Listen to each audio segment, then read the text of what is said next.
they could access at the time because they believe war is, a terrible thing. Well, maybe it is and maybe it isn't. I no longer even have a judgment about it.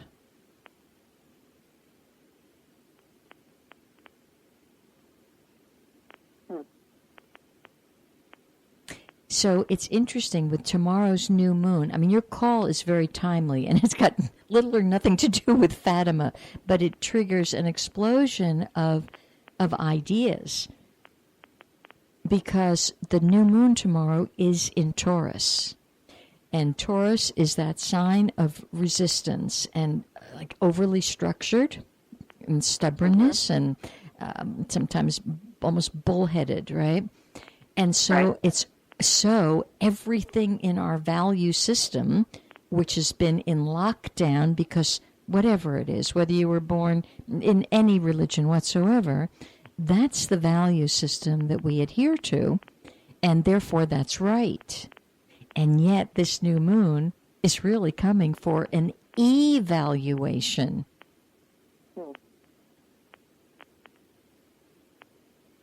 To look at what you value and to really... maybe I don't know. Can I lighten up? Can I? What is she saying? I need to. Mm-hmm. Yeah. Mm-hmm. Wow. So glad I got through. I'm so glad you did too. And it truly, now that I've completely elevated the Blessed Mother to where she actually belongs, okay? Yes, thank you. In addition to that, honestly, the message is complete celebration. You are just to go and sing and dance inwardly at all times. Okay. No worries. Leave your other boys home. Leave your husband home. Leave the dogs home. Leave everybody home. Do not pack them. I'm excited. Yeah. No, I'm not. And Darren is a very easy person to travel with, and he's just, whatever you want to do, Mom. This is such a great gift. It's such a great gift for the two of you. It's an unbelievable gift. Mm-hmm. It is. Mm-hmm. Yeah. I'm so thankful. Yeah, yeah. For those of you who don't know what's happening here, Susan, who's in Texas, has a few sons, but this son, he won a gift, right, Susan? Yes, he made a sales club at his company. Okay. And the gift is to go to Portugal, right? For a week. For a week. And as life circumstances kind of shook out, the person he had hoped to go with initially is no longer available. And so this is when Mom gets to go. Yay, Mom! Yeah. I mean, this is to me for a job well done. It's almost his soul's way of saying, thank you, Mom. Wow. Mm-hmm. I feel that. Yeah, I do too. Yeah, it's a beautiful thing. It is. So I will definitely be with you in thought and happiness every step of the way.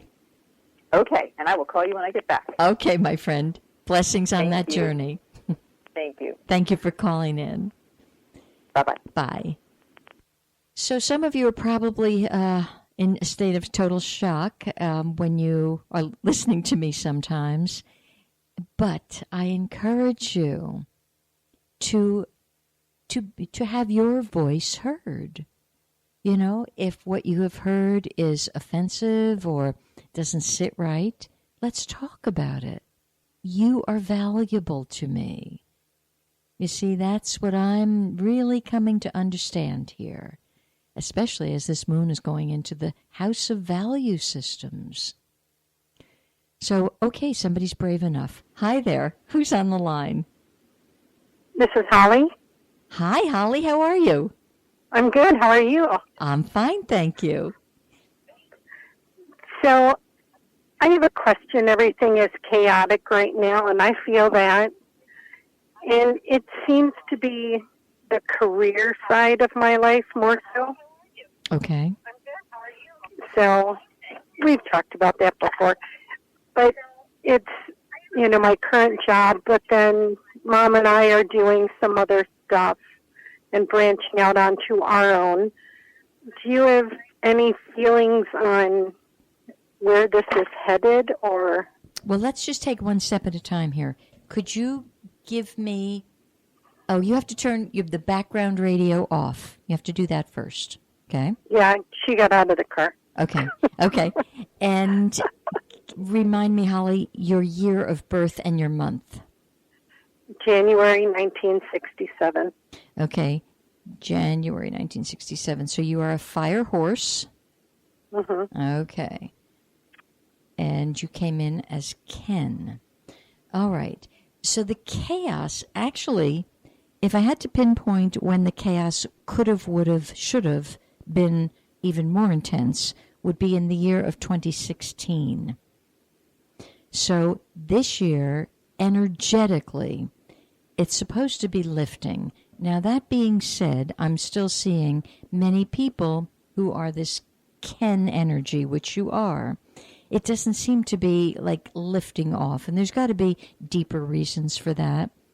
One of them is there is just a huge amount of unsettlement. You can see it. I mean, you go to a simple restaurant and you see it in the faces of the diners and the servers, and so there's a whole lot of chaos around.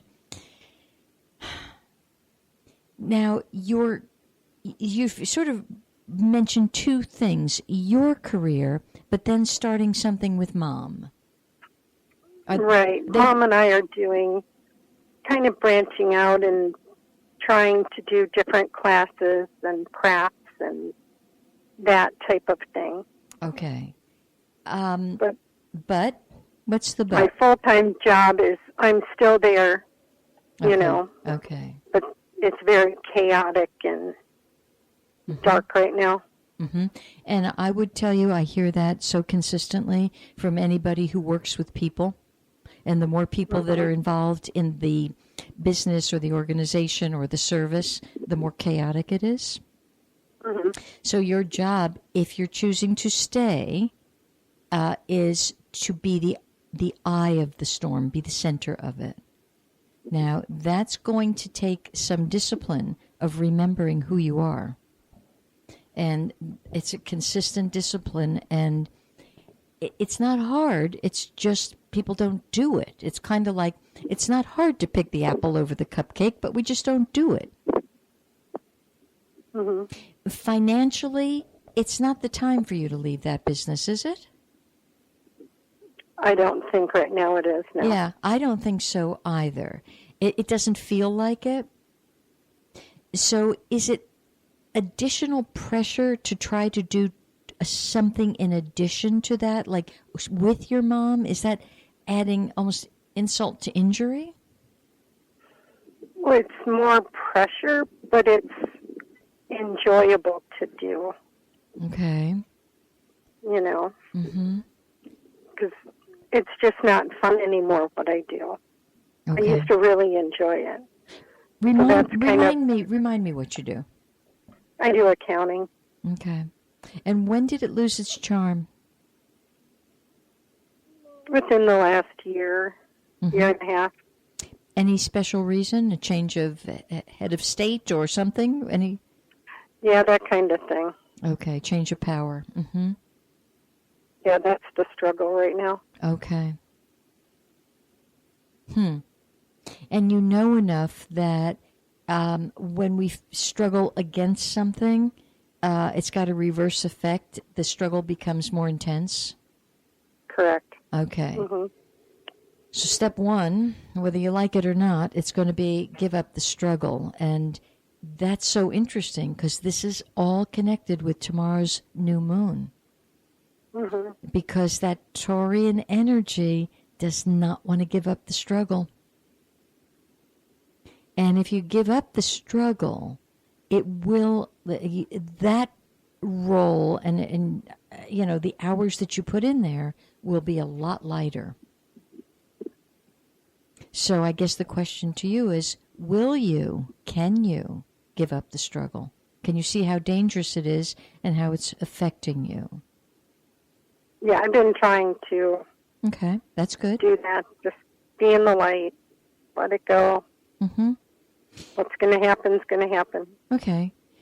Well, I'm going to make a slight, if I may, a slight recalibration to what you just said. Be in the light. Mm-hmm. Mm-hmm. That's impossible. Get over that. You cannot be in the light. You are the light.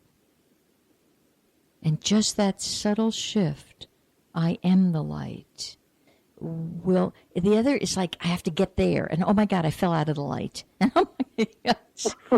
So stop trying so hard to be in it, because you're it. You're far greater than the being in it. You're it.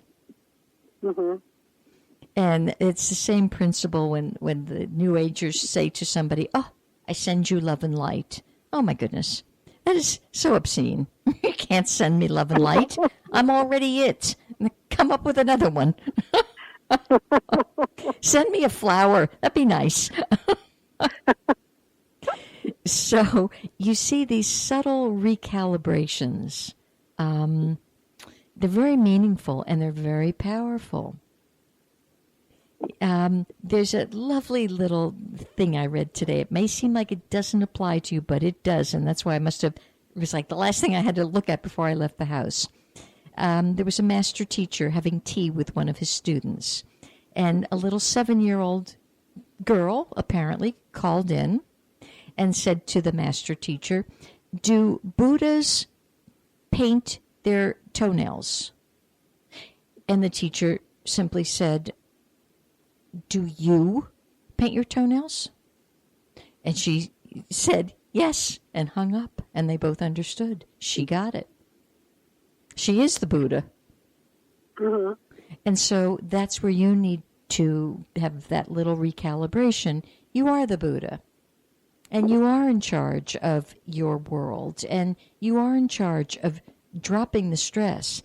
My concern is the stress has become now almost habitual. And it's like you wake up and go, ugh. And so you're not even aware of that. You keep putting on that cloak.